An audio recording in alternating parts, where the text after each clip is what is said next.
మల్లికార్జున స్వామి క్షేత్రంలో స్వామివారి బ్రహ్మోత్సవాలకు భక్తులు భారీగా తరలివచ్చారు.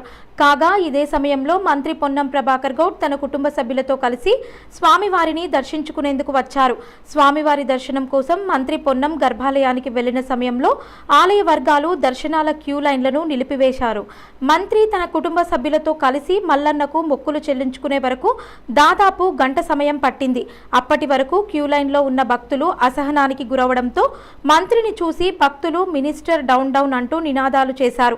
దీంతో ఆలయ ఈవో బుద్ధి శ్రీనివాస్ దర్శనం అయిపోయింది అంటూ భక్తులకు చేతులు చూపిస్తూ వారించే ప్రయత్నం చేశారు.